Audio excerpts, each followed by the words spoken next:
Right, good morning, everyone.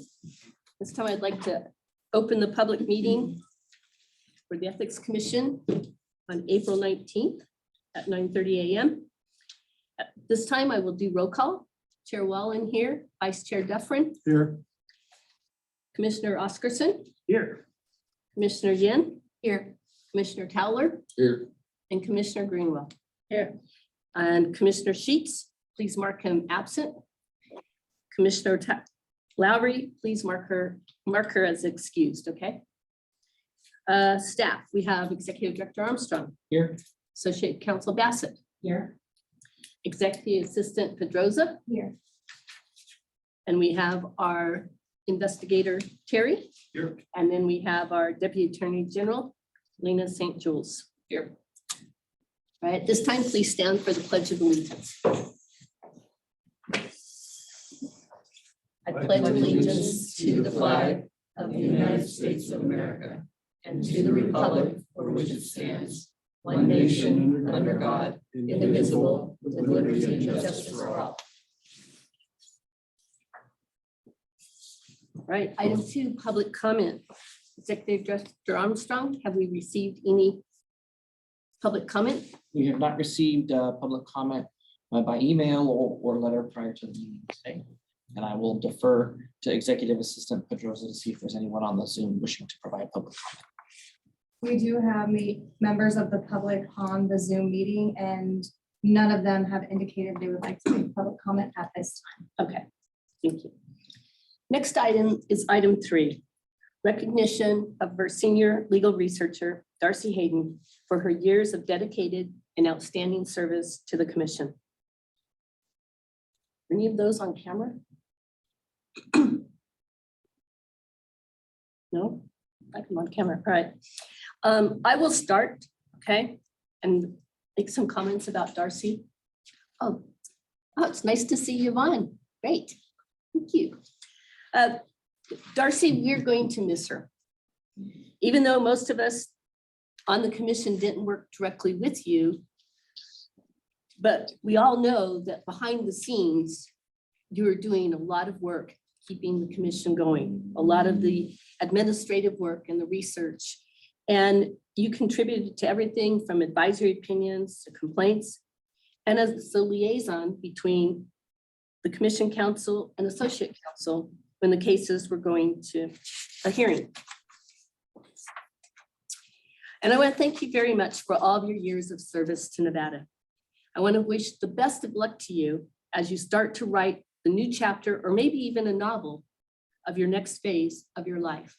So congratulations to you, Darcy, and I hope you enjoy your retirement very much. You will definitely be missed. Any other commissioners wishing to make comments? Yes, Chair. Yes.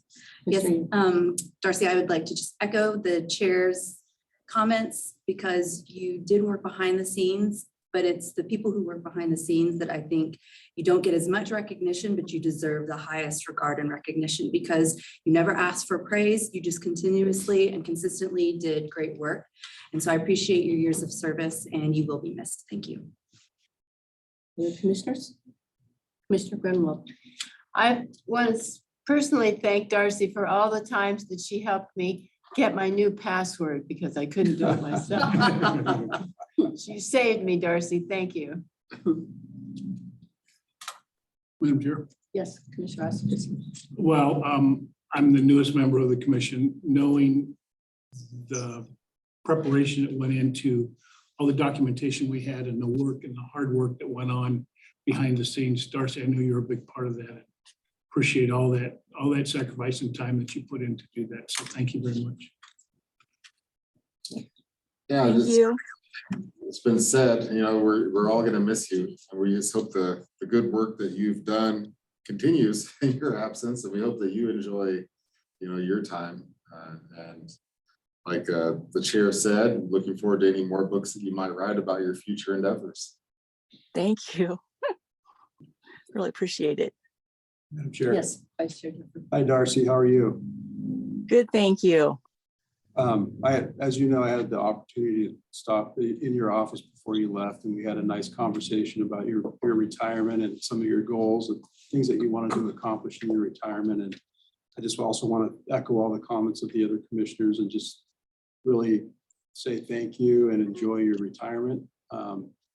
And congratulations. Thank you. Thank you so much. And then I Means a think lot. now we've had all the commissioner comments. I think I saw Yvonne, I saw Tracy. So if they would like to say a few words. I can go first if you want, Yvonne. Yes, go ahead, Tracy. Great. Tracy Chase, former commission counsel. I miss being with you guys, and I appreciate the opportunity today to recognize Darcy. Thanks to the commission, the executive director, and the staff for allowing this opportunity. I had the privilege of working with Darcy for almost 8 years. She worked for the commission longer, and she has prior public service with the PUC in the state of Nevada. She is such a dedicated public servant. You know, as you mentioned, Chair, a key part of Darcy's contributions to the commission were keeping us all on task. Believe me, that wasn't an easy job. We had so many deadlines that we faced weekly that she was able to get Yvonne, when she served under her as the executive director, Ross, and all of us on task. In addition, Darcy was really instrumental in helping me out with litigation and with helping Yvonne out with litigation when we had the litigation in front of the Supreme Court. And as you know, the Supreme Court, you know, lets you file your pleadings as late as midnight on a day. So Darcy and I and Yvonne were always working late to get those filings done because, as you know, lawyers have to write and rewrite and write and rewrite and write and rewrite. We just can't help ourselves. Thanks, Darcy, for being a great part of our team. Personally, thank you for all your support over the years. It meant so much to me. I really hope you have a terrific retirement, and let's do lunch again. Thank you. That sounds great. Thank you so much. And likewise. Madam Chair, I'd just like to note for the record, Tracy, you guys all look so relaxed. I Called know, retirement. you guys all look so relaxed, so congratulations. It shows that you're enjoying your days away. I miss you terribly. We miss you too. Yvonne, would you like to say a few words? Hi, good morning, Madam Chair, members of the commission. It's such a joy to see you guys on the screen. Of course, I miss you all so much. And thank you for the invitation to say a few words about Darcy. I did write a few words down if you'll indulge me a few minutes. I just wanted to say first and foremost, congratulations to Darcy on her retirement. And certainly wanted to send a note of appreciation for all of the years that we had together at the commission. One of my priorities when I was at the commission was certainly to surround myself with staff who believed in the mission and the work of the commission, and Darcy certainly fit that bill. One of the most prolific ways she expressed that was in her work with NOWS. She was proud to work for the Ethics Commission. She constantly tried to bring us forward to present training to her members. And it gave her certainly a sense of pride. And I was always so proud to participate in those moments with her where we could share with the profession, those who served in similar roles with her about the work of the commission, the importance of it, and really just to give some insight into a different type of administrative law. And so I wanted to congratulate Darcy for her work in that area as well. In addition, much like the commissioners have mentioned, it's really often the silent work behind the scenes in the background that goes unnoticed, but is so critical to the success of the commission, to the success of any agency. And so I wanted to recognize Darcy publicly for all the work that she did behind the scenes for all of her years of service with the Ethics Commission. I also want to acknowledge Darcy for, the many projects she would tackle. I'm not sure if the commission still uses it, but her infamous SLR chart that was during my tenure was critical for keeping me on staff. What are our deadlines? What's the priority? What's going on? And she created that as a labor of love.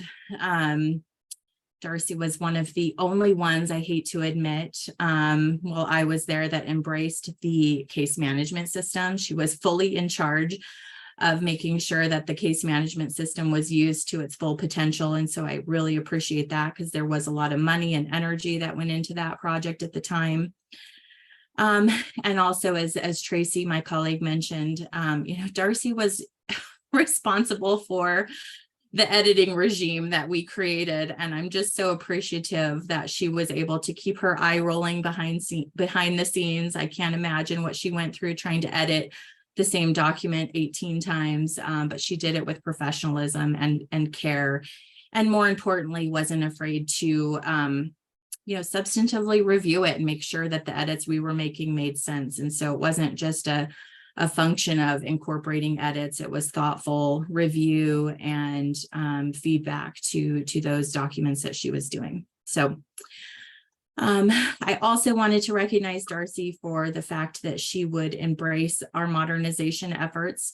It wasn't all that long ago, the commissioners, some of them more historic than others, will remember that we would print thousands of pages to create meeting books for commissioners, and she would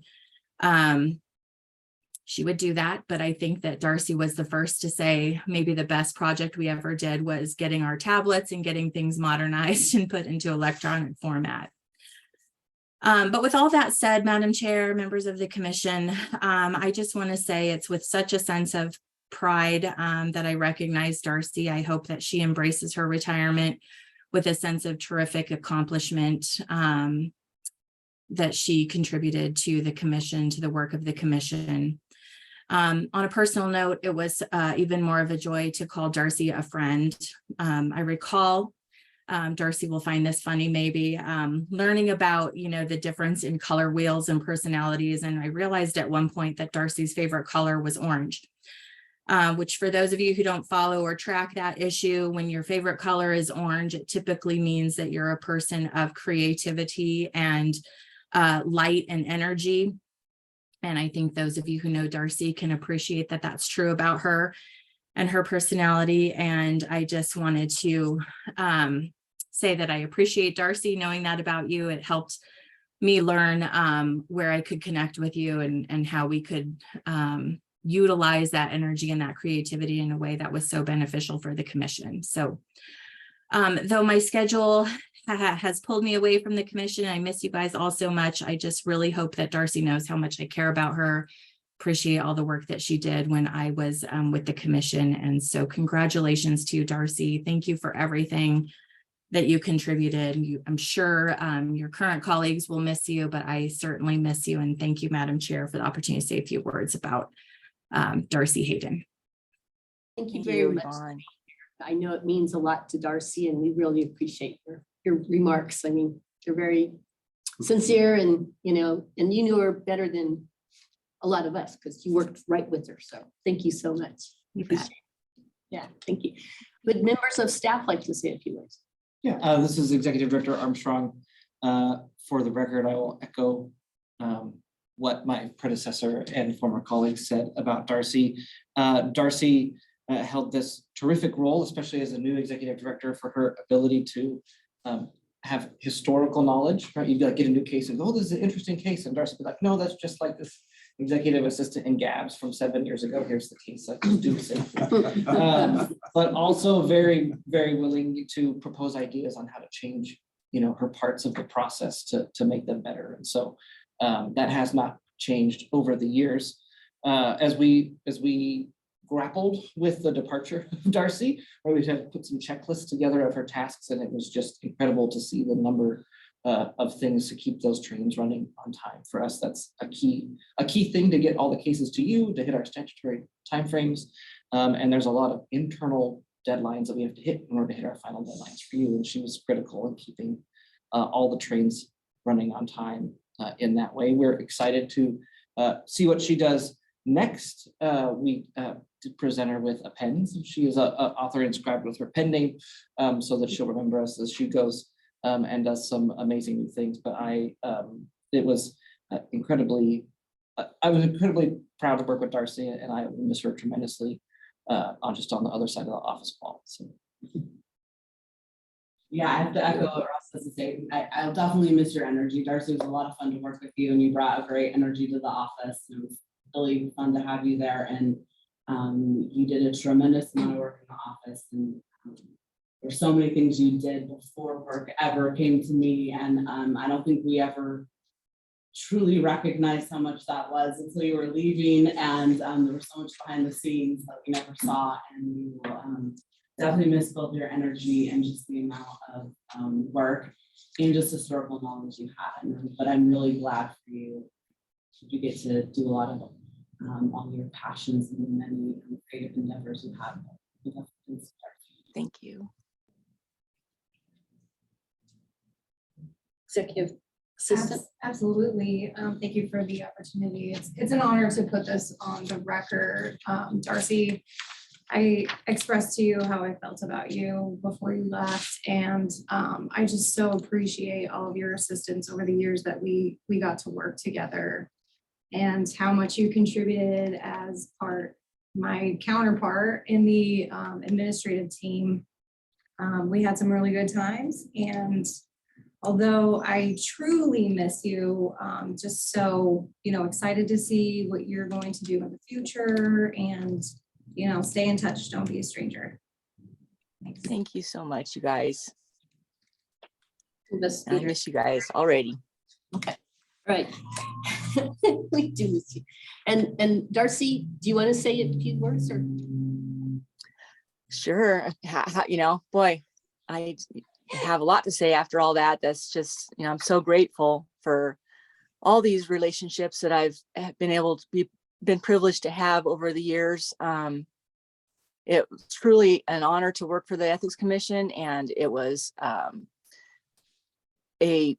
exciting career because there was just so many opportunities. There were so many different relationships to work with and to push that mission forward for the commission. It was really a pleasure, and I enjoyed my service with the state. And I really appreciate all the words today. I'm blown away. I don't even know what to say, really. And it means a lot to me. And I do love that pin. That was a beautiful, beautiful gesture. Thank you so much, you guys. And thank you all commissioners. It's been a pleasure. Well, thank you very much. And congratulations on your retirement, and have a lot of fun in your next adventure. Thank you. And you all have the best fun too. All right. I'm sure going to have some good times ahead. Yeah. Thank you for joining us. We really do appreciate it. So Thank you for having me. and don't be a stranger. Okay. Bye-bye. All right. Next item, approval of the March 15th, 2023 commission minutes. Commissioner Sheets did not attend, therefore he may not participate in the approval of the minutes. All other commissioners may participate. I'd like to call the item and ask if there are any additions or corrections to the minutes as read. Seeing none, I'll entertain a motion to approve the minutes. I move to approve the minutes. Is there a second? I'll second. All those in favor say aye. Aye. Opposed, motion carries. Next, okay, is he on Zoom? Mr. Hardy? Okay, all right, go ahead and pull him up. Okay. I'm here. Good morning, Mr. Hardy. How are you? Good morning. How are you? Good. Right, item 5, discussion and approval of proposed stipulation concerning consolidated ethics complaints numbers 20-081C and 20-085C regarding Leonardo Blundo, Member Board of County Commissioners, Nye County, State of Nevada. I want to open this item now, and I state that proper notice has been provided and waivers have been received for consolidated ethics case number 20-081C and 20-085C, Blundo. Further, the members of the review panel, Vice Chair Dufferin and Commissioners Greenwald and Sheets may not participate in consideration of this proposed stipulation. All other commissioners may participate and vote on this matter. This time, I would like to ask counsel for the parties to identify themselves and their clients for the record. For the record, I'm Elizabeth Bassett, Associate Counsel. I'm counsel for the And my name is Brian Hardy with the law firm of Marquis Arbach. I'm on behalf of the subject, Leonardo Blundo. Thank you. This time I'd like to ask Associate Counsel Bassett to present an overview of the proposed stipulation. Thank you, Madam Chair. The proposed stipulated agreement before you today recommends terms of settlement for ethics complaints number 20-081C and 20-085C concerning Leonardo Blundo, former County Commissioner for Knight. As the commission is well aware, the commission, at the last commission meeting, the commission heard competing summary judgment motions from Mr. Blundo and the executive director, and ultimately granted summary judgment in favor of the executive director on 2 of the alleged violations, NRS 281A421 and 3. The commission has not yet determined whether these violations should be classified as willful or non-willful, and the commission denied summary judgment as to other alleged violations, which remain pending to be determined at an adjudicatory hearing. In lieu of proceeding to an adjudicatory hearing, the parties have now entered into a stipulated agreement that would settle all outstanding issues in these matters. The terms of the agreement are as follows. 1 willful violation will be imposed for Mr. Blundo's violation of NRS 281A421, when non-willful violation will be imposed for his violation of NRS 281A423. Mr. Blundo will pay a penalty of $4,500 for his willful violation of NRS 281A421. The remaining alleged violations will be dismissed. We believe the terms of this agreement are appropriate based on the following mitigating factors. Mr. Blundo did attempt to make a disclosure in this matter, but that disclosure was inadequate. Had Mr. Blundo made an adequate disclosure, he may have been able to participate in the item. The amount Mr. Blundo received under the CARES program at issue was not more than other similarly situated businesses. The resolution of the remainder of these 2 cases by stipulation will save the commission resources and costs. Given the information obtained in the investigation of this matter and the mitigating factors discussed, the executive director and I believe the terms of the stipulated agreement are appropriate. I'd like to thank Mr. Blundo and his counsel, Mr. Hardy, for their cooperation in the investigation and the resolution of these matters. I am, of course, happy to answer any questions you may have. Mr. Hardy. Ms. Do you have Bassett, Ms. Bassett, the chair, Madam Chair, members of the commission, Ms. Bassett's done a phenomenal job in giving you the recitation of what the stipulation provides. My client is in agreement with this. This was the product of negotiations between the parties.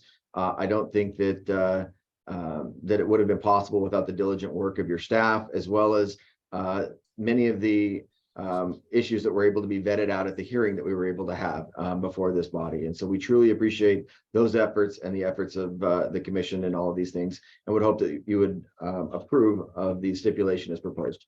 Thank you. Right. This time I'll open it up to my fellow commissioners for questions with the parties. Any questions? Have any? I guess I just want to open it up and ask the one question. I struggle with the non-willful violation of NRS 281A.42023 because he proceeded to participate in the item following insufficient disclosure. And I just want to know what the thinking was as to why you think it's not willful. Would you like me to address that, or I'm happy to take that issue on, Madam Commissioner? Let me go and have our Associate Counsel Bassett, and then we will have Mr. Hardy add anything to it. Thank you. The thinking, and there was quite a bit of negotiation that Mr. Hardy can tell you, there's quite a bit of negotiation that went on behind this stipulation. And the final product of that was this. Had Mr. Blundo, I mean, he did attempt a disclosure. We did listen to the video. We looked at it. There was an attempt at a disclosure. It wasn't adequate. Had he adequately disclosed, there is a likelihood he could have participated in the item. his business was similarly situated, that it would have affected his business the same as others, and he could have likely participated then had the disclosure been sufficient. And then what his business received was similar to what other businesses received under the CARES Act. So he did not benefit more than other people. And so taking all that into consideration, the belief was that, yes, it was unwillful for the failure to disclose, but had that been a better disclosure, there wouldn't have been a violation potentially of the subsection 3. Mr. Hardy, do you want to add more to? I can add just a little more color to that. As the commission is well aware, the way the ethics rules provide is that they allow for multiple citations for a single instance, continuing instance. And in this particular case, we have a continuing instance, which we have is the initial disclosure that needs to be made and then acting upon that disclosure. And if that disclosure is deemed deficient, then the acting on that in accordance with that disclosure, moving forward on the agenda item, naturally flows because the individual thought that they had made an adequate disclosure and did not. So the requisite, what they would refer to oftentimes in law as mens rea, the state of mind of the individual, is not that of an intentional individual or intentional act, because they believe that they have made an adequate disclosure, and therefore going forward, they would have been not of the belief that they're doing anything wrong, but in fact, unintentionally proceeding forward. And that's what we have here is we have arguably, and what we've consented to is the intentional act of the failure to make an adequate disclosure, but the unintentional act or the consequence of that act, which was unintentional, of proceeding forward based upon the fact that they believed that the individual had proceeded forward underneath an appropriate disclosure, which apparently it was not, and he is now currently and keenly aware of that issue. Okay, to follow up with that, did your client consult with the county attorney on how to make an adequate disclosure, especially since in the past he's had similar times where he's been told that he has not made adequate disclosures? So I would think he would be, out of an abundance of caution, doing something like that. Two things to respond to that. One, he's no longer a commissioner, so on going forward items, he doesn't have any forward items that are going to be happening. But since those initial times, he had constantly or consistently reached out to when he believed there was an issue to the district attorney's office to ask what he would need to be able to make or what would be an adequate disclosure. The unfortunate thing in this particular situation is that he didn't get something in writing or written down exactly what he should say. And so as you can tell from the record, when you listen to the video, he kind of bumbles through it. And in bumbling through it is where he made this inaccurate statement about a pecuniary interest. Essentially, he understood that there was a pecuniary issue, but the way he worded it made it sound essentially, I think, nullified the disclosure in this particular case. And so this is him being a bit inartful in his correspondence and working with the district attorney's office. And if he ever was placed in that position again, he fully understands that what he would need to do would be to work and artfully craft a disclosure and then work with the district attorney. And even I've instructed him that he would do is turn to the district attorney and say, is my disclosure sufficient before I proceed, and receive confirmation from the district attorney that it is sufficient before proceeding. Yeah, I think that, if I was in that situation after getting letters of instruction, caution and stuff from the commission, I would have made sure I dotted my I's and crossed my T's and, every time just to be careful. I have another question. Why did you decide to do $4,500 as the penalty instead of our normal, which would be $5,000?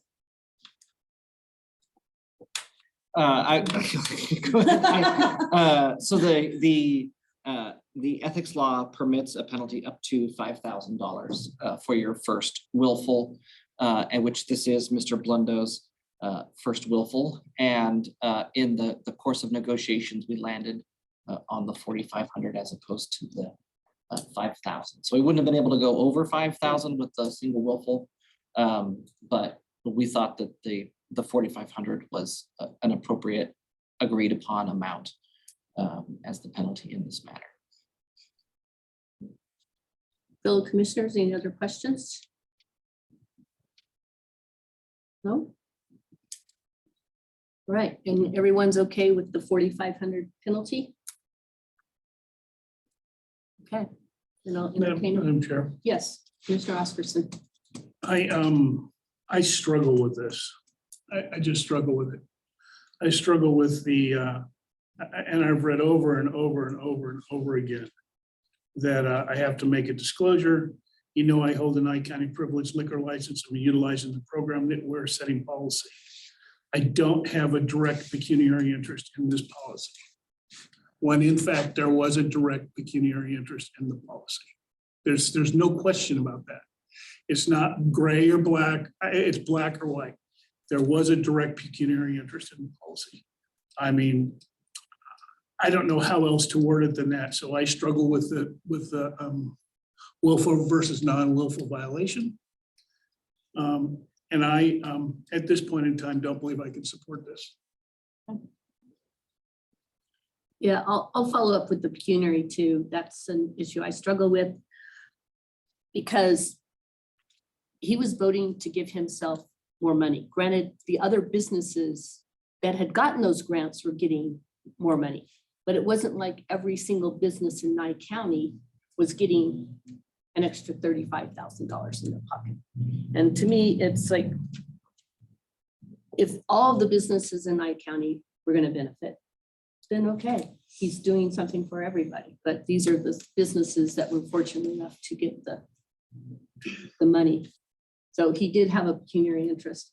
Would you be amenable to make it a willful? Madam Chair, Yeah, Mr. Hardy? if I may, that particular count is willful. That is the willful count that Okay, we're but I mean- including to. But the other one where he proceeded to vote on the issue. That's the non-willful because of the, and so what was being addressed was the disclosure and the inadequacy of the disclosure, and that's the one that he has agreed to a willful on. It is the follow-up of moving forward that that he would have been able to do had there been an adequate disclosure that is the non-willful. So there is a willful in here, which is Right. what we want to make Yes. sure that we had. Yeah, I get that part. Go ahead, Commissioner Yu. Thank you, Chair Wong. Yes, I just wanted to clarify for Commissioner Oscarson that you struggled with the disclosure, but it is willful. So I just want to make sure, because what you did say on the record was that it was non-willful, but it is willful. And I just also want to say that I do think that when something is as contentious as I believe that this case was, particularly with the competing summary judgments, when two parties come together and negotiate and each party has lost a little bit, I do think that heavy consideration needs to be given to the fact that the parties did negotiate and come to a stipulation.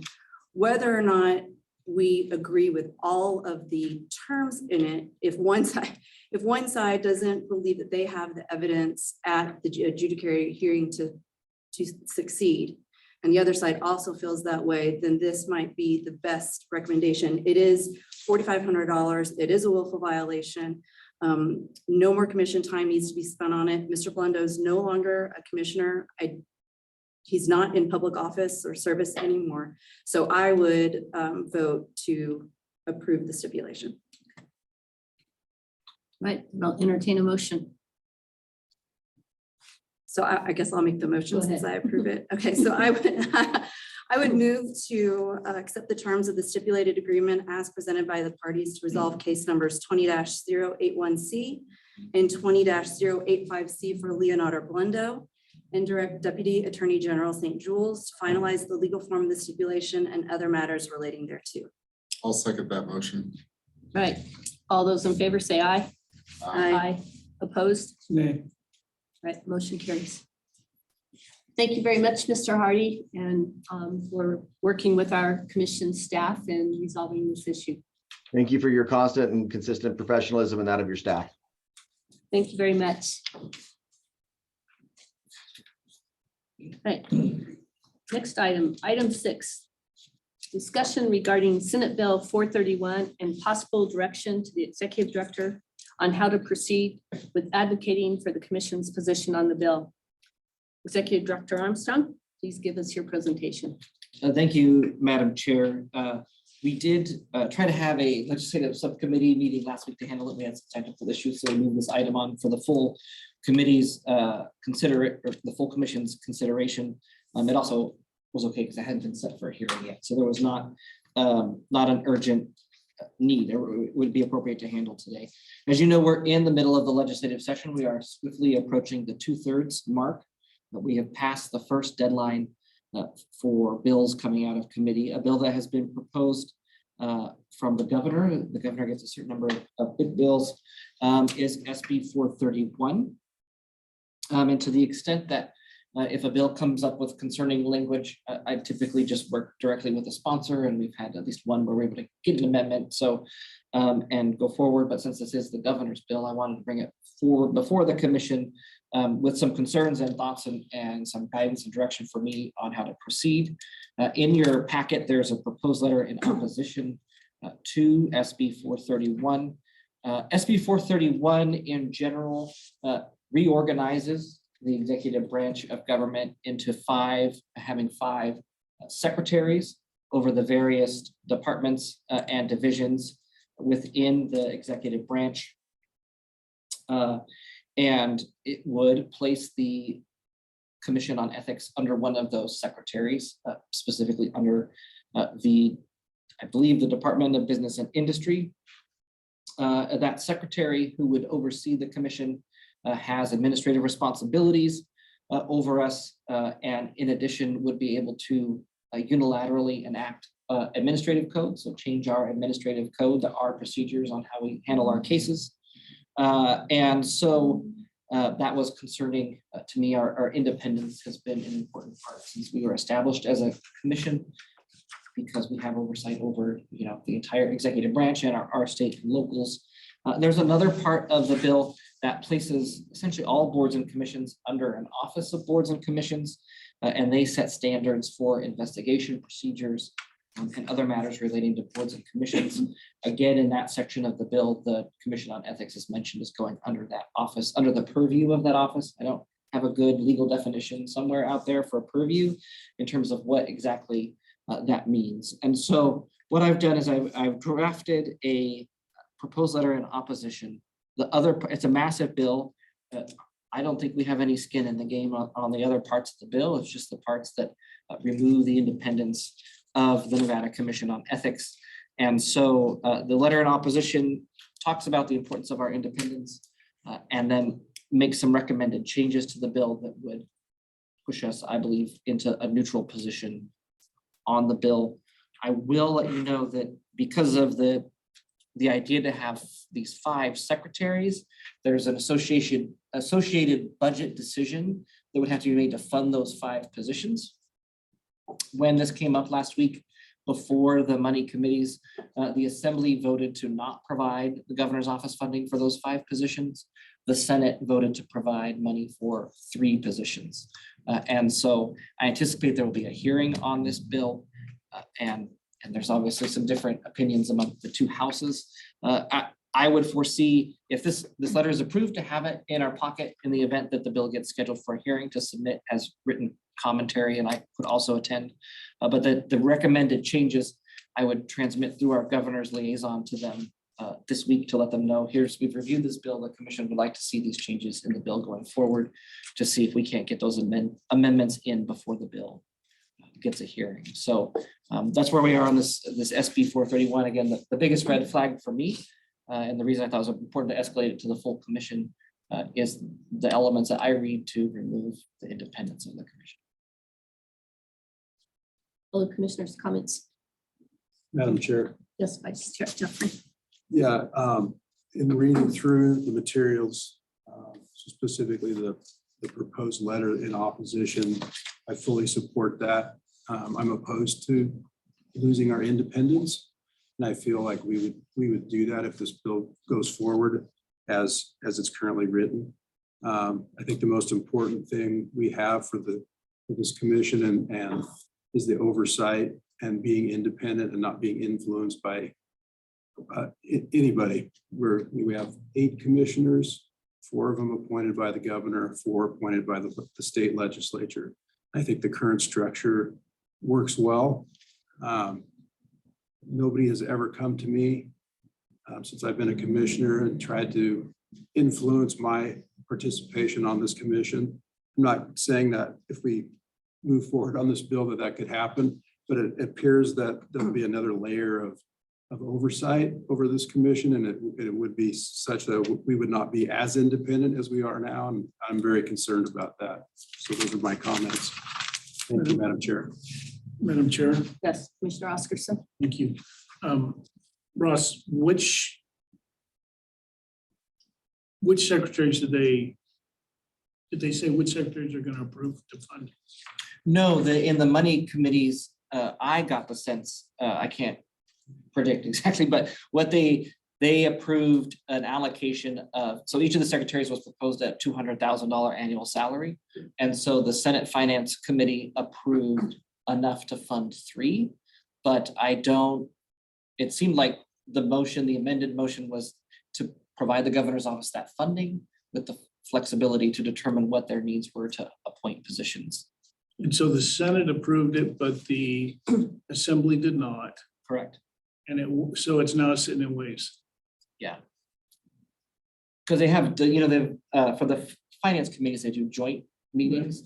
So they'll need to figure that out. Both senators and assembly people talked about the bill needing to have a full policy vet before they would be comfortable voting on it. So the vote officially from the assembly was like, don't approve it today. We want to hear more about what this concept looks like.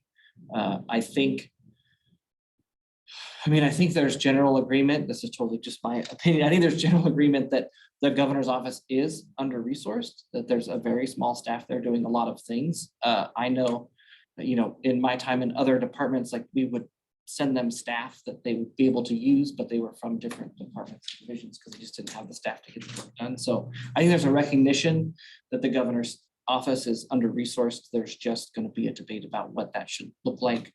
And the different powers. Like one of the things I would imagine that will be talked about at the policy item is that these envisioned secretaries can enact regulations with no legislative approval. Right now, if you enact regulations, the final step is the legislature determines if you are legally allowed to make those regulations, essentially, and that process will be removed. I imagine that will be a point of contention in the policy bill hearing. But the money committee doesn't set policy. Correct. As Chairwoman Carlton told me many, many times. Yeah. Well, I support your letter. Or any other commissions or boards. Is this an omnibus that encompasses everybody? Any of them exempted? No, I did not see any exempted boards and commissions. They listed a bunch and then basically said any other boards or commissions. So are there any other boards or commissions that you're aware of that are opposing this? Not that I am aware of. Actually, when you look at the bill, having an office of boards and commissions with some ability to connect and get those people together is actually, I think, a great idea because we are so scattered, and it would be easier for us as we go to try to train boards and commissions to have a single point of contact that could disseminate that. So there's good stuff in it, but I'm not aware of any other commissions that have looked at this and are concerned about where they would fall. Most boards and commissions currently are attached to a department. Right. And so we continue to be unique. The only similar one to us would be the Commission on Judicial Discipline, and they're not involved in this bill because they're an arm of the judiciary. So what you're saying is exactly right. Over the last, I don't know, maybe even 10 years, there's been discussion about a boards and commission group that would have, the umbrella would sit, and then underneath them would be all those, like many other states do that. They have that authority or that system set in place. But I concur with everything you say in that. How do you put yourself under a specific entity when in fact you may have to hear concerns, complaints, whatever, and in fact, even give advisory opinions when those individuals are those who you're directly reporting to.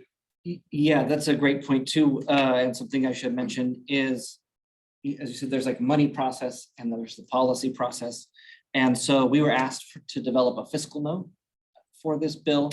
And when you develop a fiscal note, you either have to figure out how much money it's going to actually cost, or you can say it's undetermined, it's impossible to figure out, but there will be a fiscal impact. And so the fiscal note we submitted, I submitted on the commission's behalf, was there will be a cost because if anybody up that chain of command becomes a subject of a complaint or a requester of an advisory opinion, we likely have to contract that out to a third party to complete, because at that point, I would have a commitment in a private capacity to those people up my chain of command and would have to disclose and abstain from taking any action. So, Which completely degrades the process. right. Or makes it, what's the word I'm looking for, Counselor? It makes it Pointless. pointless, yeah. Pointless. That's a good simple word. Pointless. It's a real challenge because the uniqueness of the Ethics Commission is exactly set like that. And there's no way to step out of those bounds, in my mind. Now, the legislature and the money committees and all those people do all those different things, but as we know, things are getting it fast and furious, and there'll be amendments and there'll be all kinds of things that'll be done. So as you well know, Ross, from your time in the legislature and the time you spent, this could very easily work to become a behind the bar kind of amendment that's made somewhere, and somehow or somewhere there needs to be somebody who's almost sleeping at the legislature during this period of time to see that we're able to at least plead our case and make sure that how important this is and critically important it is, not only to us as commissioners, because look, we've got, we have other things too, but I think for the citizens of the state of Nevada and for the integrity of the process, just like our new logo says, for that integrity to continue and move forward. There's many states, I've talked to friends in other states who are very frustrated with their ethics commission because they can't even file a complaint. They don't even fill the spots on the ethics commission. There's no way to have any of those kind of things happen. And they're very impressed when we talk and we spend time with friends about what happens and how it works. So I appreciate your diligence. I know you'll be extremely diligent with following up and staying in touch with people. And do we have champions for us at the legislature? Do we have anybody who's championing for us to stay independent? I have not gone and done that without figuring out the will of the commission first. So that will be also the next thing to do, would be to bring those people together and inform them of our concerns as we go forward. We know we have a former commissioner and the minority leader in the assembly who has made sure that his door is always open to us. And we've got some good relationships in the Senate where we're hopeful that our bill heads next, if it passes the Tuesday's deadline. So yeah, we'll have some champions. We also have, the chamber from Vegas has always been a big champion of ours and our bills and ethics and government. And so I have no doubt we'll be able to find some folks. And like I said, I haven't communicated yet through our governor's liaison, and they may say, oh yeah, that actually makes sense to keep you independent, and we're willing to make that amendment. I think the governor should be applauded for having this conversation about the organization of government and thinking creatively. COVID for our state was a stress test, and we failed in a number of areas. And so I think it's a great time to be taking a look at how that state executive branch functions. I think that wherever they land, we just want to make sure the commission is independent. Well, I applaud your efforts, and I know that you're going to be busy because now that once the commission makes a decision on what you're doing, you're going to be busy reaching out to all those people and making sure that they are championing for us as well. Yeah, the bill has been assigned to Senate Government Affairs, so that is where it will start. Who's the chair of that committee? Flores. Yes, Flores. Yeah. Good. Madam Chair, I had a follow-up question for the executive director. You mentioned if this bill goes forward, and there's some kind of a secretary that's between this organization and the, I guess, the governor, so to speak. And we would, if there was some kind of a complaint filed against the secretary, we would kind of have to divorce ourselves from that, since that person oversees us. How is that different than the governor having a, if anybody ever files a complaint against the governor? And then we have 4 people appointed as commissioners by the governor. So how is that different? Should those 4 commissioners recuse and not participate in those types of issues? No, I think the relationship between a commissioner being appointed, I mean, I could work with Lena on doing some additional research for the commission, but the appointment of a commissioner or someone to a board is a different relationship than would be me reporting to someone who has administrative oversight over our commission. And so it would be the staff that would need to consider the recusal if there was somebody, you know, in that chain of command, a complaint, or even if they requested an advisory opinion. But I think the nature of the appointment to a commission doesn't, that doesn't make them your employer, like the secretary would be my employer in this case. Yeah, I totally agree with that. I just wanted that on the record, so thank you. But any others have comments? No? Yeah, I'm sure, I'm sorry. go ahead. Can you weigh in on that question that Commissioner Dufferin just, Counselor, on the question Commissioner Dufferin just asked about the, not that I don't trust you, Ross, implicitly, and you know that, about governor appointees, if there should be a complaint about the governor, how that would that out? I haven't looked into the issue, but at first blush, I do agree with Mr. Armstrong. Okay. I want that on the record. I just want to put a few things on the record. I agree with the proposed letter, definitely. I think outreach, we definitely should reach out to Chair Flores. We should reach out to the Chamber of Commerce and maybe some of the others that we had a meeting with last year, talking to them about ethics and what have you.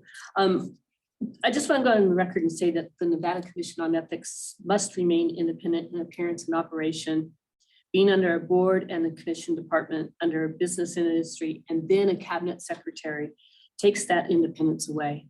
The public's trust in government is already at the bottom. And this, I think, would only make it worse. We would be a farce. Okay? If our commission is under anyone, I like to liken it as the fox guarding the hen house. In this case, the commission is the hen house. I mean, the appearance and how people think about government, this would just make it worse. And the part where the cabinet secretary could change the regs and add some. I mean, I just think that then if somebody came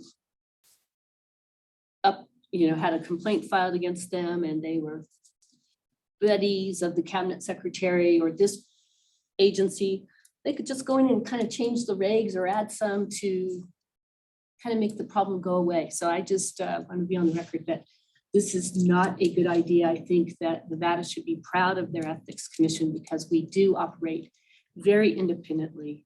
We're very nonpartisan. What I really like about our commissioners is none of us take our political beliefs to this commission. I mean, everybody who comes before us is treated exactly the same. And I don't want that to change.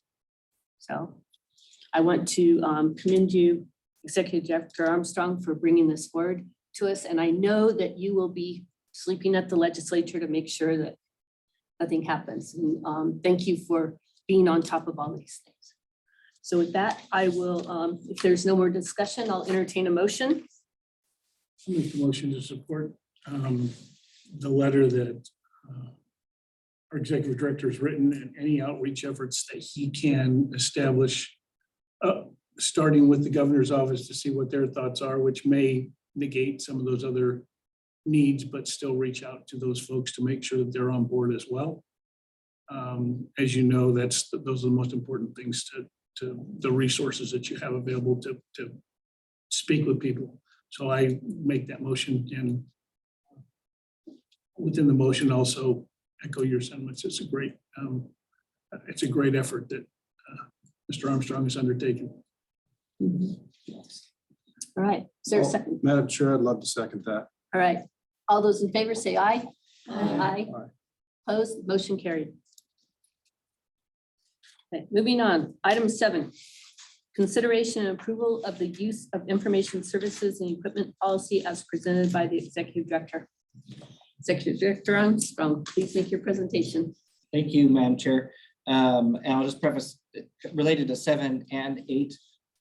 In addition to the cases and everything else we do, I'm trying to make sure we have a handle on the administrative part of operating an agency. And so with the help of Executive Assistant Pedroza, we've gathered all the various policies that the commission has had in the past. We're going to be working through a process of making sure they're up to date and modern. And so the first one is agenda item 7, the use of information systems and equipment policy. In order to draft this policy, I reached out to EATS, the state IT department, and asked if they had any kind of templates. And so the vast majority of this is straight from the state IT group. This is what they say is the best policy for use of information systems and equipment. Our older policy, so much of our work now is like in the cloud, in these different systems. It's less equipment focused. And so this makes sure we cover all types of different ways in which the commission and the staff work. And so I'm happy to answer any questions, but the request today is to approve this as our new use of information systems and equipment policy. Any questions? Appreciate you getting our policies updated and getting us into the 21st century. Okay. Is there a motion to approve the policy as presented? I'll move to approve the policy as presented. Right. Is there a second? I'll second. All right, all those in favor say aye. Aye. Opposed, motion carries. Next item.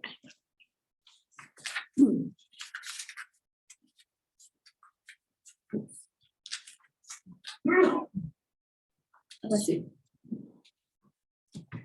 I'll just read out the list.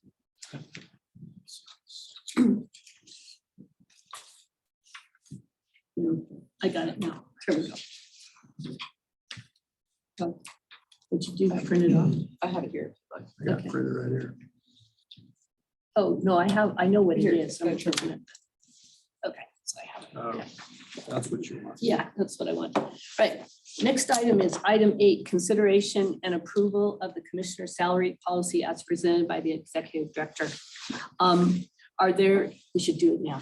Are there any disclosures to be made? I will make a disclosure, since I'll start off. I am a commissioner with the Nevada Commission on Ethics. This is Kim Wallen, chair, by the way.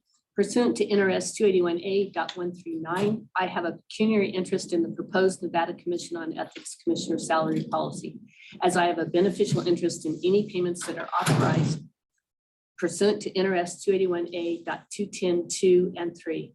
However, after consultation with Deputy Attorney General St. Jules and pursuant to NRS 281A.424, I do not believe abstention is required in this matter, as any benefit or detriment accruing to me would not be greater than the benefit or detriment accruing to the group of Nevada Commission on Ethics Commissioners. And the independence of judgment of a reasonable person in my situation would not be materially affected by my pecuniary interest. Madam Chair, Others? I'd like to make a disclosure. Yes, Commissioner Oscarson. I'm a commissioner with the Nevada Commission on Ethics pursuant to NRS 281A.139. I have a pecuniary interest in the proposed Nevada Commission on Ethics salary policy, as I have a beneficial interest in any payments that are authorized pursuant to NRS 281A.210(2) and 3. However, after consultation with Deputy Attorney General St. Jules and pursuant to NRS 281A.424, I do not believe that abstention is required in this matter. Any benefit or detriment accruing to me would not be greater than the benefit or detriment accruing to the group of Nevada Commission on Ethics Commissioners.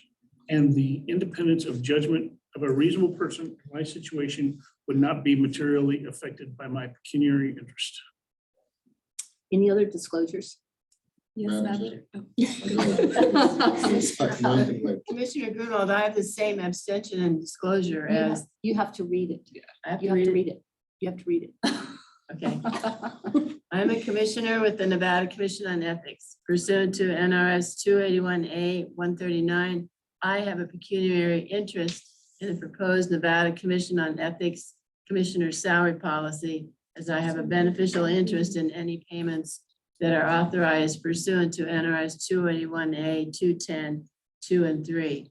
However, after consultation with Deputy Attorney General St. Jules, and pursuant to NRS 281A 424, I do not believe abstention is required in this matter, as any benefit or detriment accruing to me would not be greater than the benefit or detriment accruing to the group of Nevada Commission on Ethics Commissioners, and the independence of judgment of a reasonable person in my situation would not be materially affected by my pecuniary interest. Right. Commissioner Yin, you've been trying to get in there. Go ahead. Thank you, Chair Wallen. I too am a commissioner of the Nevada Commission on Ethics. Pursuant to NRS 281A.139, I have a pecuniary interest in the proposed Nevada Commission on Ethics Commissioner salary policy, as I have a beneficial interest in any payments that are authorized pursuant to NRS 281A.210 subsections 2 and 3. After consultation with Deputy Attorney General St. Jules and pursuant to NRS 281A.420 subsection 4, I do not believe abstention is required in this manner, as any benefit or detriment accruing to me would not be greater than the benefit or detriment accruing to the group of Nevada Commission on Ethics Commissioners, and the independence of judgment of a reasonable person in my situation would not be materially affected by my pecuniary interest. Thank you. Commissioner Teller. Thank you, Madam Chair. For the record, Thornton Tyler, I am a commissioner with the Nevada Commission on Ethics. Pursuant to NRS 281A.139, I have a pecuniary interest in the proposed Nevada Commission on Ethics Commissioner salary policy, and I have a beneficial interest in any payments that are authorized pursuant to NRS 281A.210 subsection 2 and 3. However, after consultation with Deputy Attorney General St. Jules and pursuant to NRS 281A.420 subsection 4, I do not believe abstention is required in this matter, as any benefit or detriment accruing to me would not be greater than the benefit or detriment accruing to the group of Nevada Commission on Ethics Commissioners, and the independence of judgment of a reasonable person in my situation would not be materially affected by my pecuniary interest. Thank you. Right. I think that does it for the disclosures. So, Madam Chair, I have a oh, disclosure. I'm sorry. Sorry. Well, you should be able to read it. really well. Yeah, Madam Chair, I have a disclosure to make. I am a commissioner with the Nevada Commission on Ethics pursuant to NRS 281A.139. I have a pecuniary interest in the proposed Nevada Commission on Ethics Commissioner salary policy, as I have a beneficial interest in any payments that are authorized pursuant to NRS 281A.210 subsections 2 and 3. However, after consulting with Deputy Attorney General St. Jules and pursuant to NRS 281A.420 subsection 4, I do not believe abstention is required in this matter, as any benefit or detriment accruing to me would not be greater than the benefit or detriment accruing to the group of Nevada Commission on Ethics Commissioners, and the independence of judgment of a reasonable person in my situation would not be materially affected by my pecuniary interests. Is that a sufficient disclosure? I Attorney believe so. General? I believe so. Thank It you. should be, since you wrote it. Thank you. Madam Chair, Yes. could I just say that I believe that's the way a pecuniary interest should be disclosed. Yes, definitely. Thank you. Now, Executive Director Armstrong, now you may do your presentation. Thank you, Madam Chair. The next policy for your consideration will be the Commissioner salary policy. And as you know, Nevada law establishes that commissioners are entitled to receive a salary of not more than $80 per day while you're engaged in the business of the commission. And the purpose of this policy is to put some definition around engaged in the business of the commission. As you may be aware, the commission used to handle all advisory opinions through a meeting and a hearing, and so that would be doing the business of the commission. But much of our work, thanks to the efforts of some of the folks we heard today earlier during Darcy's recognition, we have a much more streamlined and efficient process of doing the work and the business of the commission. We don't, for jurisdictional determinations, make you all come together on one day and make that your business of the commission. And so this policy seeks to put some good definitions around what that means. So we have guidance in terms of what should be paid in terms of the salary for days of working the business of the commission, and to protect any commissioners from any allegations that payment for a particular activity would be an unwarranted benefit under the ethics law. So kind of a dual purpose. Just to quickly walk through the policy. The first one is stuff that we already reimburse you for: commission meetings, review panels, and subcommittee meetings. Those are clearly the business of the commission. And so that just outlines that current practice already.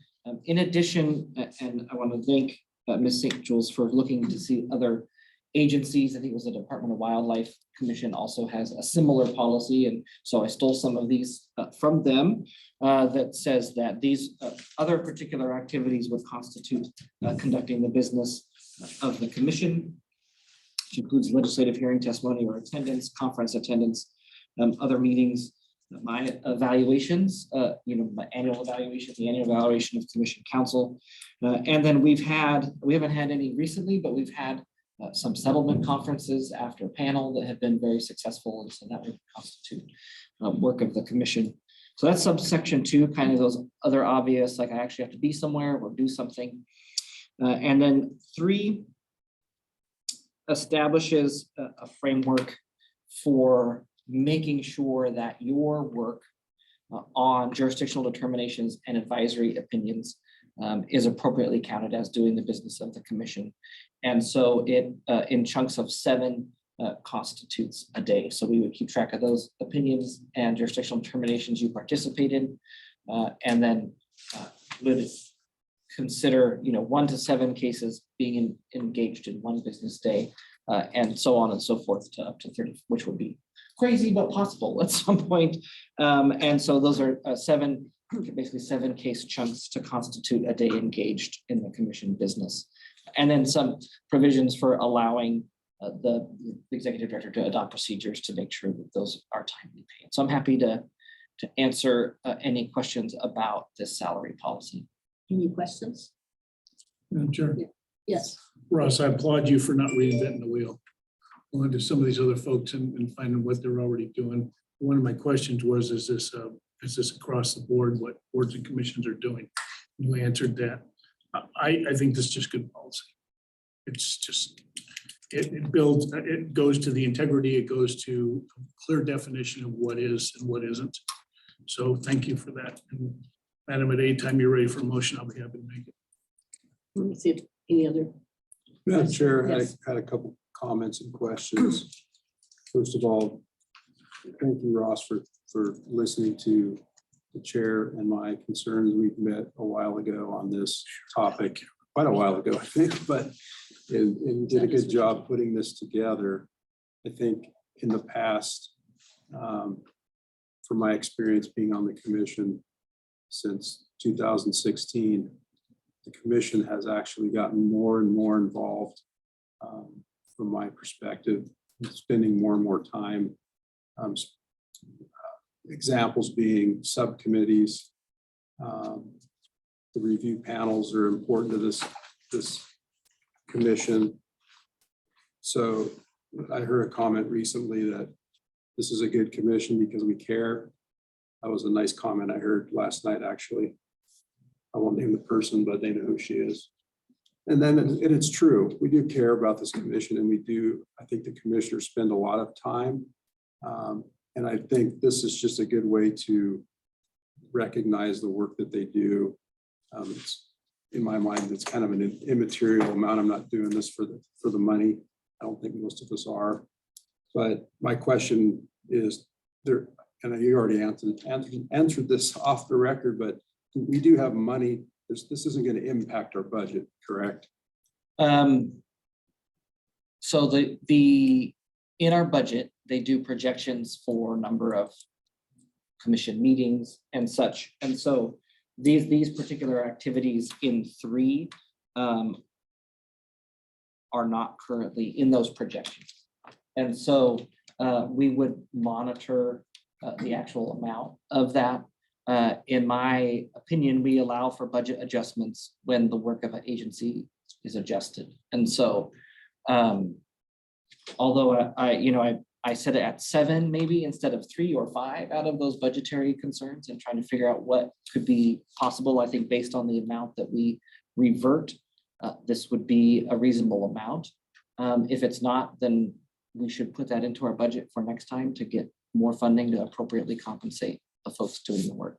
I think to Commissioner Oscarson's question, a lot of other statutory work says you get this amount per meeting. There's not this doing the business of the commission. I don't know, based on my kind of limited scope of commissions and boards that I have worked with, I'm not aware of a board that does more in between meetings than this particular one in terms of substantive work. And so I imagine that's why our language is like that in the first place. So in terms of like, do we have buckets of cash to make sure that this won't be an issue? No, but I think that it's appropriate to ask for the resources we need to appropriately compensate commissioners for them. Yeah, so thanks for that. And then the other question I had, is this going to be difficult for you to track? Is this going to be onerous on staff to keep track of these payments, I guess, or this time spent by? But I think the answer is going to be no, based on how you set this up. And I applaud you the way you did this. Because each commissioner spends different amounts of time based on their education and experience and questions they may have. And so the way you set this up, I think is appropriate. But I just want to make sure that this isn't going to be another problem for staff. Yeah, it will be, we'll have to do some paperwork, but if you look at section 4 of the policy, one of the things we do, 1 and 2, we basically already need to be doing, and it's easy to track.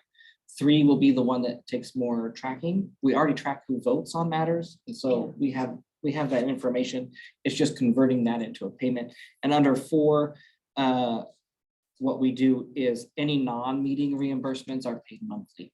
So it's not like we need to be pumping out reimbursement sheets. Oh, this commissioner hit their 7 on Tuesday and this one hit their 7 on Wednesday.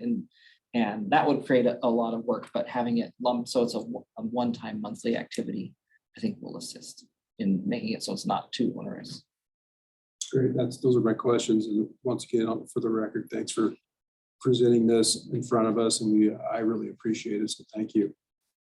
I just have one comment. Do you think we should put something in there instead of the $80 per day, put in the rate set by the legislature? So that way, if they raise it, then we don't have to do something different and come back and revise the policy. So say rate set by the legislature currently, in parentheses, $80. No, that would complicate it, because I think Honestly, I would just keep the $80, and if they change it, then I come back the day after the governor signs it. okay. We amend the policy.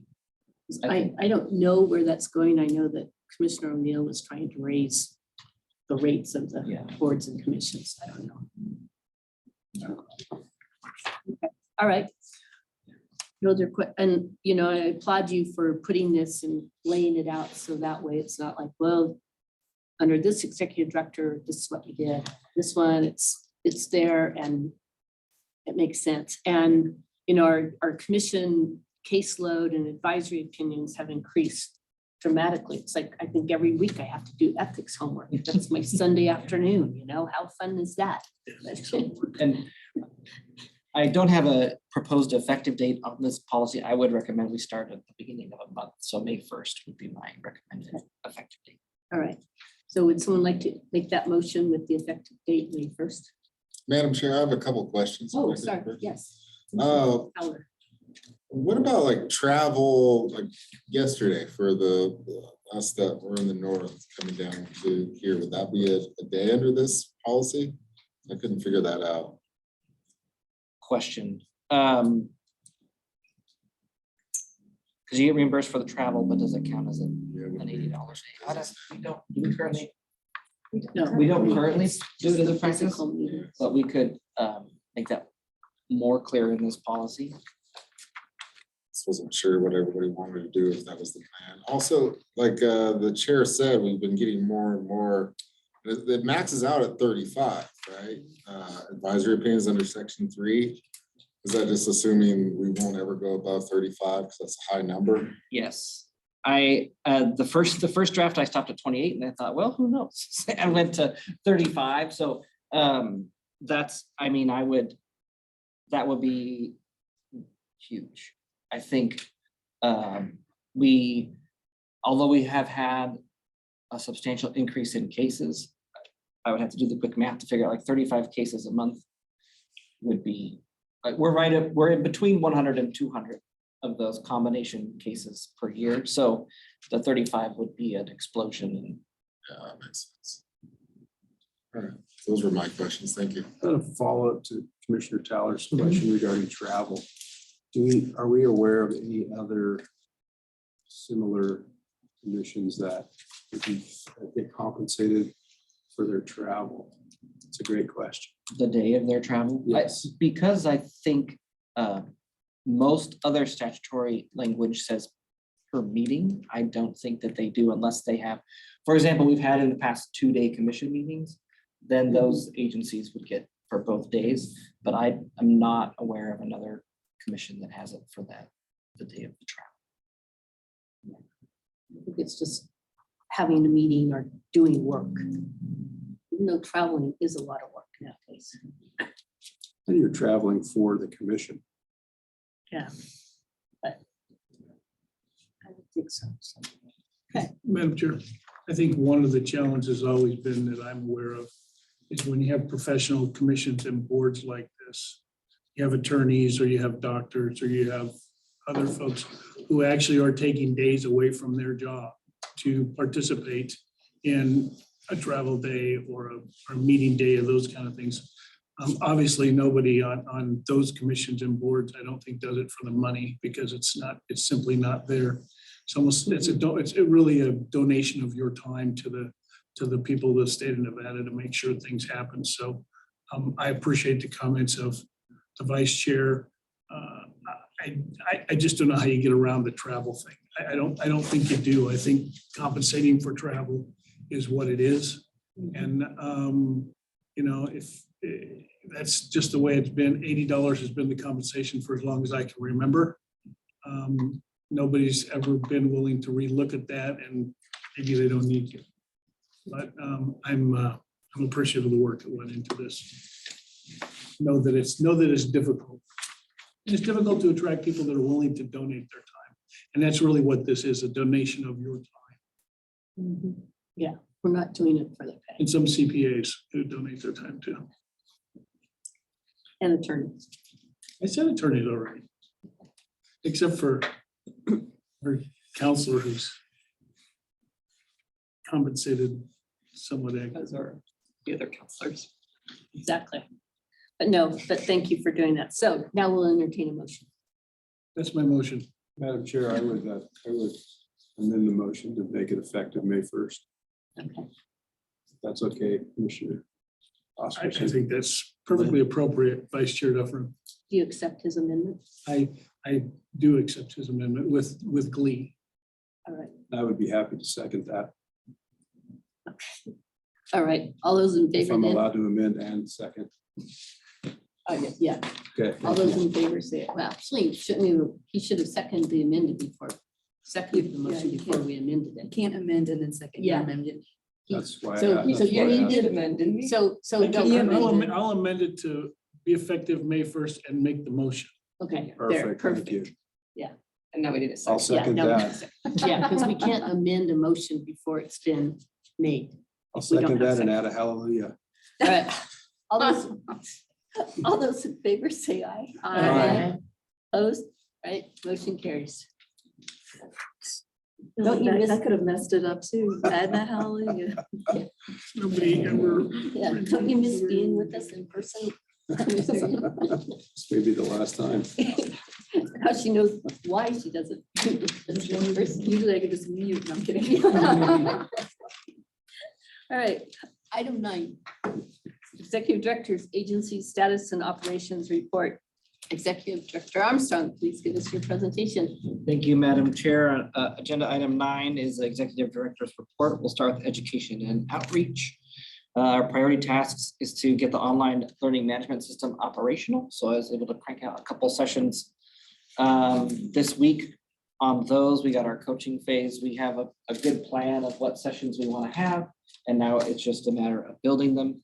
Every quarter I try to share some of our social media outreach. I think for me, the big headline is just the LinkedIn has grown so much. And what I appreciate about the growth in our LinkedIn followers is the vast majority of them are public officers and employees. Twitter tends to be the general public and media and other types, but LinkedIn, typically when I go to a training, we'll get a couple more folks that were just at the training who want to learn more. So, and then we have a high performing tweet of the quarter was on Valentine's Day about commitments in a private capacity.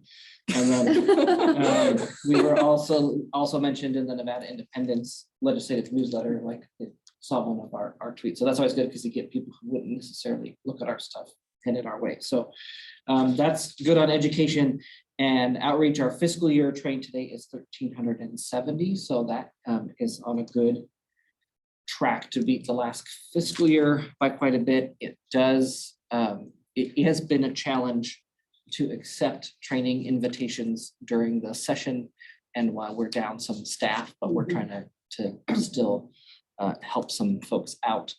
And we've gotten a couple, if you remember, I think it was at the last meeting, we talked about the new form that Ms. Pedroza was able to put together. We've had a couple of different folks complete that form, and it makes the scheduling piece a lot easier because we know what they're asking for right from the beginning. So that's where we are on education and outreach. Attached to the report is a quarterly case log.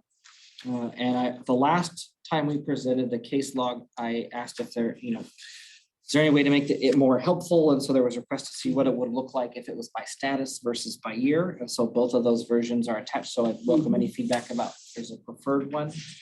I will note that with the Blundo matter today, we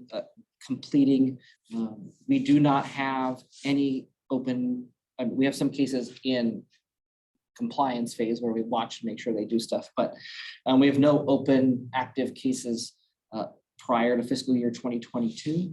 And after next month, we shouldn't have any open active cases prior to fiscal year 2023. So the issue of having some staler cases has been resolved.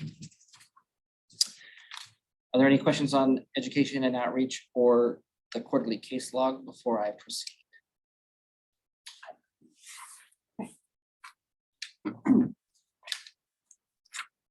A legislative update. It was one of the supplemental ones we sent later because last Friday was a big deadline for the legislature in terms of if you didn't have a bill pass their first House committee by last Friday, then that bill is dead. Of course, they can always come back as a zombie amendment on some later item, but for our purposes of note SB 207, which sought to adjust our definition of pecuniary interests, did not receive a hearing, and so it failed to survive the deadline.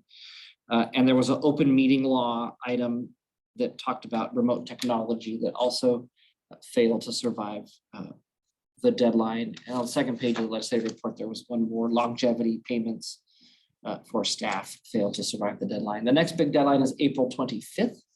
That is going to be the first, so you have to pass the first House. As a particular update for us, April 24th, Monday, is our tentative budget closing day. We've received no questions from the LCB fiscal staff, which in my experience is typically a good thing.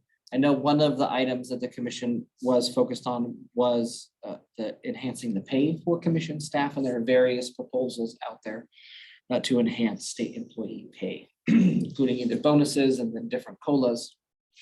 So that will be one of those kind of in the last moments, they'll pass an unclassified pay bill and some other bills, and we'll know when all the dust is settled, what happened there, but everyone from both parties is in agreement that state employees need to be compensated more. So that is very good. And then our bill survived the committee deadline. But it should be noted also, they agreed to our amendment. We worked with the city of Henderson on amendment. City of Henderson had some concerns. So we made some minor tweaks, primarily about the cooling off provisions, and the extension of deadlines doesn't count towards statute of limitations, which was a good catch on their part. Also, at the last minute, the committee added an amendment that mirrors the amendment 777 from last session, that removes legislators and their staff from the jurisdiction of this commission and creates 3 new committees within the legislative branch to oversee their folks. So that is now attached to our AB 66. As you may recall, it was that language that which drew the gubernatorial veto last time. And so we will continue to monitor and see what changes the Senate might make if the bill makes it to the Senate before the deadline next week. And we will go from there. We'll see what that might look like for the rest of the session. What I am glad is that this is all happening at the end of April instead of the very last weekend. So we have some time and breathing room to see, what folks might think about that particular amendment. The speaker did note in his statements during the work session that he would not support it, moving AB 66 forward without the amendment having a separate legislative ethics process. And I think that there are interesting conversations to be had about how that structure may actually have more ethics requirements on members of the legislature and may end up being more effective. Since I have been with the commission, we have not received a legislative complaint. We've had some kind of initial inquiries, but no one's pulled the trigger on a complaint. And so, be open-minded and listening to folks and their perspectives on this particular issue, but it does kind of raise at least a yellow flag of this caused a governor to veto it last time. We'll see if there's a veto this time. And if there's a mood in the legislature to override such a veto. So a cleaner bill would have been nicer, but we will go forward with what we got. Executive Director Armstrong. Yes. Was there any discussion since the legislature essentially removed themselves from our purview in the amendment? Was there any discussion about appointments of commissioners from the legislature? So we wouldn't be overseeing them anymore? There was not. They would maintain the appointment. So if that all flows forward and gets approved and not vetoed, It's still status like it quo. was, yeah. So we'll have a body that we don't oversee appointing commissioners. Correct. There'll be still four legislative appointments and 4 gubernatorial appointments. Okay. I'm sorry, Madam Chair. Go ahead. I just want to say that I think that I don't think just one body should be appointing commissioners on the Ethics Commission. I like having separate bodies appointing people, because then you don't run into any appearance of stacking the deck, so to speak, and you keep the partisanship out of it, so I appreciate that. And maybe there's room for an alternative solution that would be better. We'll start working on Commissioner Oscarson. Thank you, Madam Chair. Mr. Armstrong, those are statutory regulations who appoints the commission, not regulations, right? Correct. They're not NECs, they're NRSs. NRSs. And the bill we're talking about is an NRS. Mhm. Right. So they Yeah. could have changed it if they wanted to, and they chose not to, Correct. or they didn't think about it. Well, they thought about it. Mhm. Well, and I think also, it's like why they put the amendment on and not override the veto. That I'm still puzzling about. It's like this could have been done when session started and one less thing to have to deal with. But But I know you'll keep on top of it and we will schedule some meetings with the appropriate Yeah. people. I'm And the- suggesting we might not plan on having Director Armstrong in the office for the next 30 days. 30, He's just gonna 45 take days. his Just down sleeping, the he's a, street. Yeah, he's a we good get- Boy Scout. He's just gonna take his sleeping Get you a bag down to cot the and a sleeping legislature. bag. It's, well, they got rid of the Yeah. Cox Deli in there, so it's a little bit challenging to. Oh, you know, The donut shop's right down the street. Yeah, well, that. We do have food trucks. So They do have food trucks. It's a session of the food trucks, I guess. thanks for letting me interrupt. Please continue. Yeah, any other questions on the legislative update before I hit the last two? What kind of food do they have at the food truck? It varies. That's the beauty of a food truck. Sorry, Madam Chair, I was out of order. Yes, you were, and I don't even have my gavel to gavel me down. Um, The last two items is the budget update. So there'll be some end of year work programs as we head towards the end of the fiscal year. We've gotten authority to transfer some from category one, which is personnel to operational, in order to see if we can get a temporary staff in while we wait to replace Darcy's position with either a temporary paralegal or legal secretary. And so we'll have that, hopefully we get that authority this week so that we can get somebody in to assist while we recruit. And then also we're looking at a potential for transfer of some of the court reporting funding to information services for the case management vendor. Two of the enhancements we'd really like to be able to do is the PDI system allows us to receive public records requests, but it currently doesn't in the background let you upload what your response was. And so we just want to be able to upload what the response was. So we have a good record of here was a request, here's how we responded, in case it ever becomes an issue in litigation. And then also one of the things that we regularly hear from attorneys, like we saw today, generally opposing attorneys like Mr. Hardy and some of the pull-back attorneys is there any way that you can make your opinions database easier to search?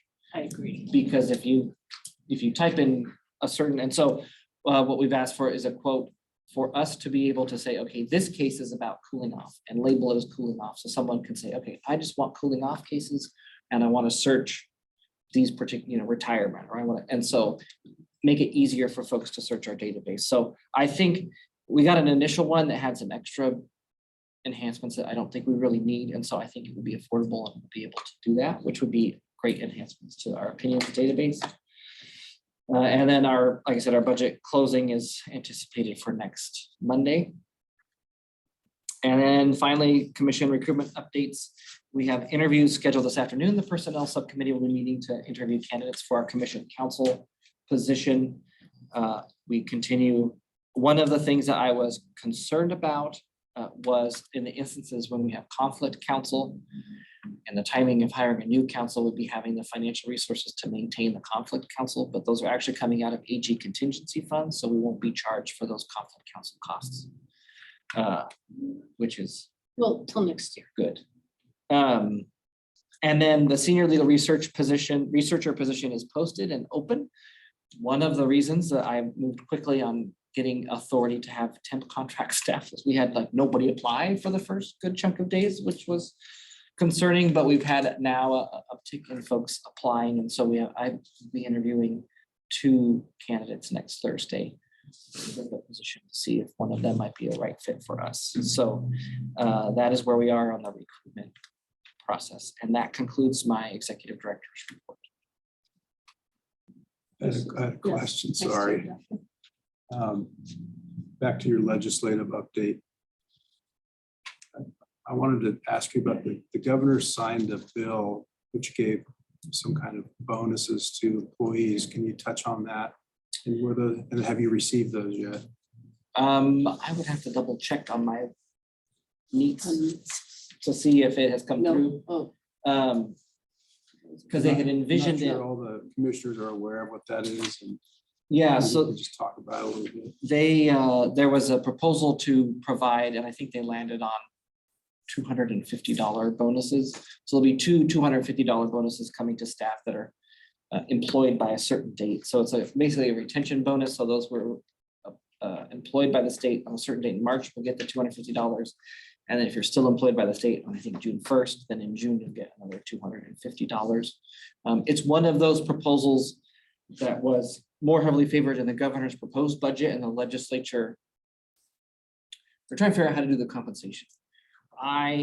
One of the concerns from the legislature about the bonuses is that those are taxed at a different and higher rate, and so they get their actual employee gets less than a just flat salary increase. They're not taxed at a higher rate. That's what they're. 250 is not going to change their tax rate. I'm sorry, it just goes into their salary and it's 250. It's added to what they normally get on their paycheck, and whatever their deductions are, that's it. Can send you down to Yeah. Ways and Means. I need to Uh, go down. So That was my question, is the 250 the maximum that each commission employee can receive? Yeah. Is there, and can they receive less than 250? No, it's 250 if you're employed on this particular date, no matter what. So it doesn't matter what your current salary is, it's just a flat 250. Okay. Yeah. That could be an Is that, enhancement. is to that get people keeping you hired. guys here? Is that why you're still here? I Until June mostly stay here 2nd. so I can work with Commissioner Oscarson. But and so in the governor's proposed budget, there would be those quarterly payments throughout the entire biennium. And so what that amount will be, they're basically looking at salary, PERS contributions, and bonuses. What is the best Well, process it's just a to piece of do? the puzzle, hopefully. Yeah, I mean, one of the things I appreciate when I lived in Oregon during law school, they had furloughs, just like Nevada had furloughs. And they had a tiered system where if you were at a certain level of salary, you took more furloughs because you could absorb the hit more. So one of the things I appreciate about the bonuses is that those staff who are at those entry level or lower salary get more of an enhancement than those who might not necessarily. I think everybody wants a bonus, but they might not necessarily, it means it's a bigger chunk for the folks that are those entry level folks as they start or continue their career. And so I kind of like the idea of the bonuses for that. It's a creative thing. They don't last. That's the, Yeah, this is a one-time, one-shot thing. yeah. Gotcha. Thank you. Other questions? Right, and you guys are hanging in there with, 2/3 of only 2/3 of your normal staff. it's a lot. I think we have not only are we down to 2/3 of our staff, but we've had a record number of cases for the first quarter of this year, as you guys have experienced through your jurisdictional determinations. There's a little bit of a breather just in that, that time frame coming up in those cases. And especially, I think the biggest one is the advisory opinion caseload. It used to be about 13 a year the commission would process, and I think we're at 21 for this year so far. And that was essentially a full-time gig of the commission council. And so we have had great help from the AG's office in reviewing as we get those, and suggestions for edits, which is a great help. So that's probably the biggest kind of extra, but an extra duty that takes a lot of time. You want to be careful with those and be diligent in your research and your drafting. It's a lot, but we're still making the trains run on time. And so I'm learning more with Darcy's departure. I'm learning more about PDI than I ever had before, which is great. And updating that SLR report. I think Yvonne talked about art, and I'm not as creative with the colors as Darcy was, but we're still able to use that. So it's a lot, but we're hanging in there. Well, kudos to all of the staff, I just appreciate all of you guys' hard work, and I know Carrie's probably stepping in, doing a whole lot of Darcy's work, because, someone's got to do it, and so thank you, Carrie, for stepping in there and keeping the wheels still on the train. Thank you. Other comments? All right, I'll entertain a motion to approve the executive director's agency status and operations report as presented. I so move. All right, is there a second? A second. All right, all those in favor say aye. Aye. Opposed, motion carries. Next item, commissioners' comments. Are there any commissioners that wish to identify a future agenda item or any other comments? Madam Chair, I just want to echo the point we just made on the previous item to our executive assistant, Pedroza. Just thank you for picking up the pieces with Darcy retiring, and thanks to the entire staff, including our Attorney General representative. I appreciate all the work that you all do, and as usual, it seems like it's getting harder and harder to do work with a lot less. But so this afternoon, we have an opportunity to hopefully potentially hire a commission counsel to see how that plays out. Sounds like you're working on filling the other position, Darcy's position. So hopefully in the near future, we'll have all those positions filled and the train can continue on. The Orient Express can continue on. Thank you. Those are my comments. Yeah. I just want to echo the comments of Vice Chair Dufferin. I think we try and say this every meeting because it's important, but it's not any more important than it is the next meeting when, they're down, significant numbers of people. How much of your staff, a third of your staff is gone? A third is Of your gone. staff is gone. For whatever it's worth, there's challenges across the system. Everybody's having a hard time. I was talking to somebody at one of the departments at the state the other day. He's had a position open for 2 years. Can't get anybody to fill it. And those are the challenges that were in the legislature when we were there too, making sure you're compensating correctly and the qualified people are there. But when I came in this morning, Russ, I always appreciate the fact that you always call me right back. And Councilor St. Jules, I appreciate the conversations we've had recently and all the time that you've spent with me. I know I've extended my warning when she says, I gotta take care of my kid, get off the phone. No, she never really said that. But no, I appreciate her time and her explanations of things. And, I came in this morning, Carrie was sitting here pulling her hair out, trying to figure out how to get everything in and on and was just like, she's just such a consummate professional about trying to make sure everything's just right when everybody walks in the door and how things work. So, those things are all appreciated. All of you are appreciated. And my fellow commissioners, I appreciate sitting between two attorneys who nudge me when I'm getting off track. So thank you very much for you all. We appreciate your diligence and your advice. And thank you for separating me from Vice Chair Dufferin. That's all I have, Madam Chair.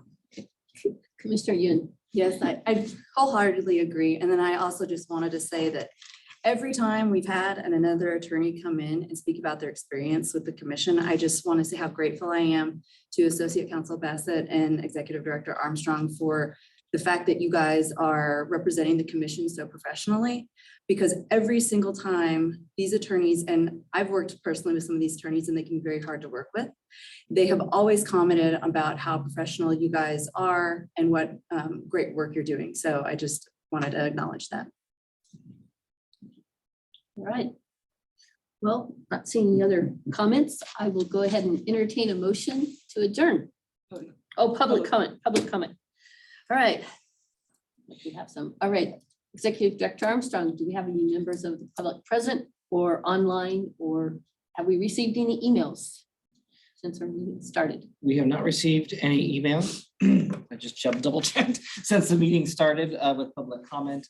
I believe we do have members of the public still on the meeting, and I will defer to Executive Assistant Pedroza to see if any of them would like to provide public comment. There's no one here physically in the room.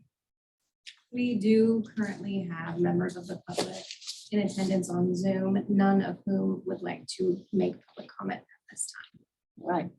Well, with that being said, then I now will entertain a motion to adjourn. I'll move to adjourn. All those in favor, oh, second? I'll second. All right. All those in favor, say aye. Aye. All right, meeting's adjourned. Thank you, everybody. Appreciate it.